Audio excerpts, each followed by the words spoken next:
So let's start off with the purpose of this thing. Why would you choose this particular airsoft gun?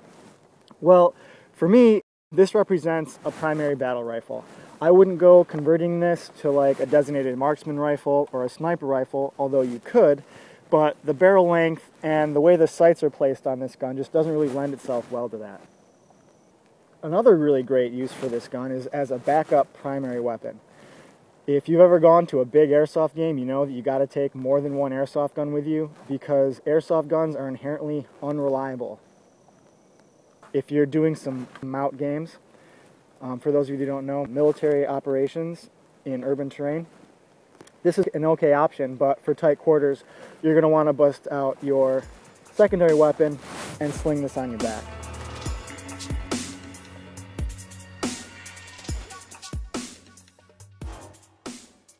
So I want to talk about the design of this airsoft gun.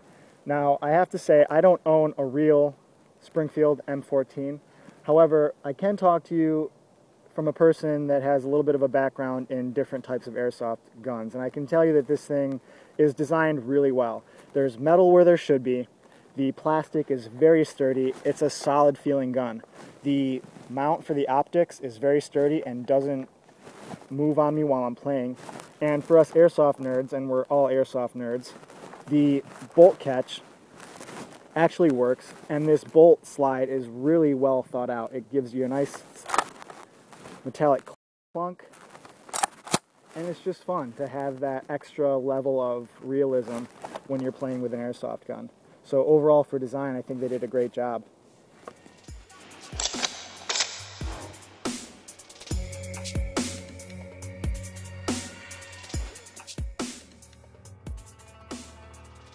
The sights on this gun are really great and are well suited to a woodland type game. The front sight post, just like the real steel version, is a little thick, so precise shots won't really be that possible, but it's an airsoft gun. There are really no precise shots.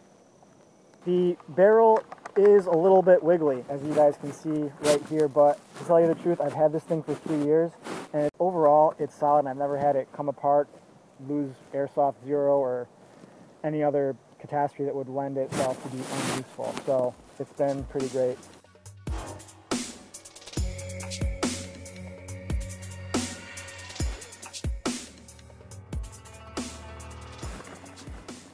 Alright, so let's talk about the internals a little bit. The CYMA M14 is a clone of the Tokyo Marui M14, and what does that actually mean? It means that the design of the gearbox, all the inner workings of the gun that make the BBs shoot, are an exact replica of the Tokyo Marui version.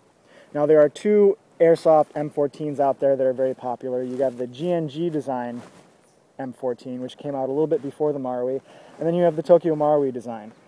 This is a clone of the Marui design, which is great for you prospective purchasers of this rifle because Marui really went above and beyond in terms of shattering everybody's expectations with their M14. The hop-up design is fantastic. The motor is super smooth. The firing action is super smooth. It's really a great gun internally. It has a version 8 gearbox. That's how you would designate the internals of this gun. So if you're looking for parts, you'd want to find something that is suitable for a version 8 gearbox. And you want to make sure that if you're getting any upgrades, that you stick to ones that are for the Marui replicas and not the GNG replicas. The aftermarket parts and accessories options for this gun are fairly good because the Marui M14 and the GNG M14 are both very popular guns. You have a wide variety of accessories, from silencers to sights to scope mounts, which would mount on the side right here, to, like I was saying, sling adapters, different slings. You can really pimp these things out. You can even get crazy and put this into a wooden chassis if you like that wood look and you want real wood feel. You can even put a railed forend on it to get more gadgets and stuff like that. The opportunities for customization are really endless. That being said, parts and accessories aren't super expensive. The only problem is that when you get into the magazines, there's not as many magazine options available for the M14 as there are for something like the M4. So when finding magazines, it's going to be kind of a hunt and search. I always just use the Marui magazines. They just work the best for me, and I stick with what works. Another problem in terms of parts and accessories is finding pouches that will fit your magazines. They do exist, but typically you're not going to be able to have as much capacity per pouch. Usually you'll find single stack or double stack M14 magazine pouches at the most, and those are going to be more expensive than their M4 counterparts just due to the lack of availability and the lower popularity. Other than that, parts and accessories abound.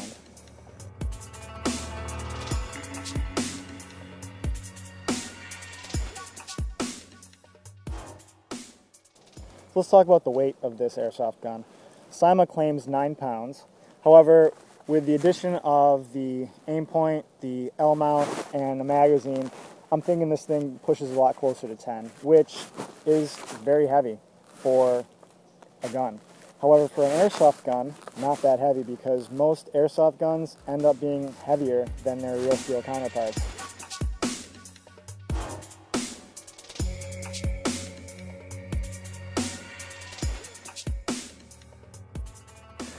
Ergonomically, this rifle is very comfortable to shoot.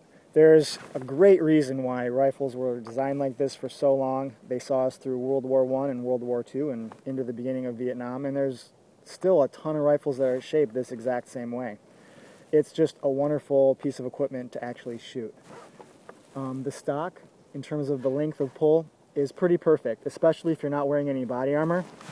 It comes right up to a great shooting position without really much effort. And even with some body armor on, if you've got a little bit more padding up here, and let's say, for example, you're pushed out to about here, it's still very, very comfortable. The trigger is great in terms of where it's positioned, and the safety is really easy to use as well. Your finger won't even really fit inside the trigger guard with the safety on. You have to push it forward and then you're ready to go. The fire selector, if you want to change rapidly between semi and full auto, isn't very intuitive for that, but most of us just throw it on full auto and let it roll.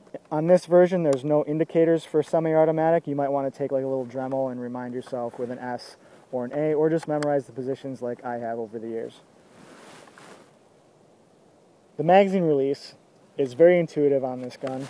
It's completely ambidextrous. You can actuate it with your left hand or your right hand for left-handed shooters, and you can access it with your offhand and no problem. You just kind of push and out it comes. Putting the magazine back in, however, if you're used to an M4 type of weapon, is going to be a little bit tougher. But you basically just got to kind of find this sweet spot in there where the front clips in, and then just rock it back, and it's locked in. For those of you that are interested, a really fast reload can be accomplished with an M14. If you imagine we're shooting, I hear my telltale sign that I'm starting to shoot blanks. Pull the rifle up, get a new magazine. I actuate the magazine release with the existing magazine, and out it'll come. And then I can put it back in. So a little bit faster, this is what it'll look like. And then you're back in action. The sight rail here is really easy to use. You can mount any kind of Picatinny rail sight that you want. Right now I have this King Arms aim point replica that works really well for me. This whole hand grip gives you a ton of great options in terms of where you want to hold it. If you want to use like a Raptor type grip like here, you can really get high up on the gun for a lot of speed and control here. You can come back a little bit further for a little bit more relaxed shooting, and anywhere in between. The sling mounts are pretty much geared toward a 2-point sling like I have it set up here. It's just a fixed length. I find that this works really well for me. However, you can get some adapters that you can change this stock a little bit. It doesn't really change the stock, but the adapter comes around here, so you can actually put a 3-point on this, and I've seen a lot of people do that really well as well.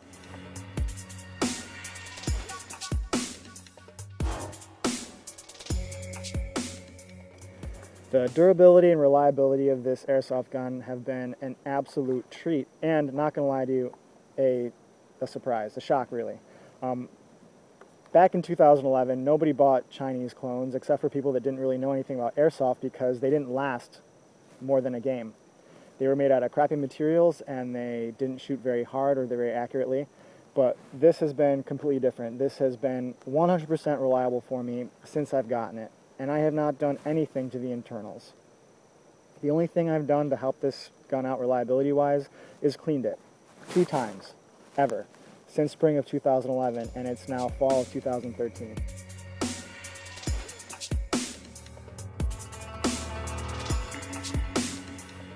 I can't really comment on the factory support for this gun because it's a Chinese company and they don't really have any customer service to speak of. You basically buy the gun and you're on your own.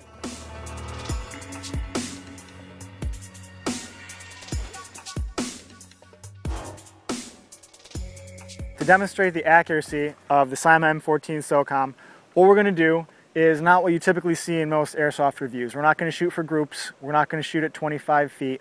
What I'm going to do is I'm going to walk back to 125 feet, which I consider to be pretty much the maximum range of this gun, the maximum effective range. And what we're going to do is we're going to poke holes in this target using a controlled group just to show that it can effectively engage a human-sized target at that range so that you can expect to be able to call people out consistently from 125 feet in a game.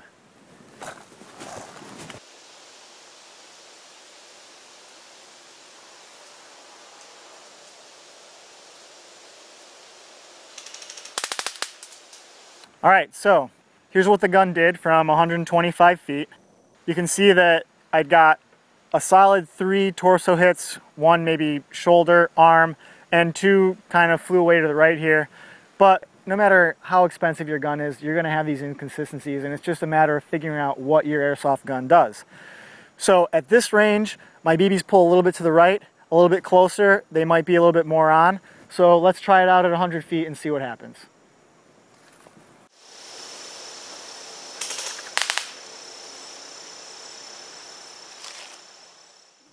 This is what we did from 100 feet. We marked these perforations with little squares so you could tell the difference between my previous group at 125 feet and this group at 100 feet. And you can see this group is a lot closer to my point of aim, which is center mass. I've got 1 flyer to the right here, but it's an airsoft gun. You really can't get too much better than this, especially at a $130 price point. Let's see what we can do at 50 feet.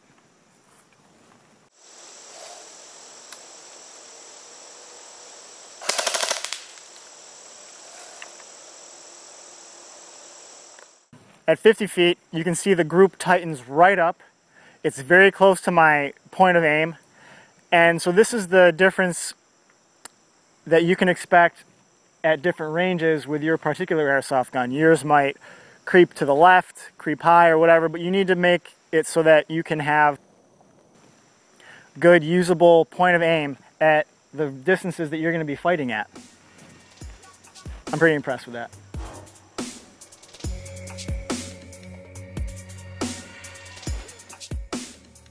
The value of this gun is absolutely excellent. It's very, very inexpensive for the amount of performance and reliability that you get. I would recommend this to anybody. I purchased this for $130 new with free shipping, and those prices still hold today. The only reason I would give this a 9 out of 10 instead of a 10 out of 10 is because of the magazine issues that I talked about before.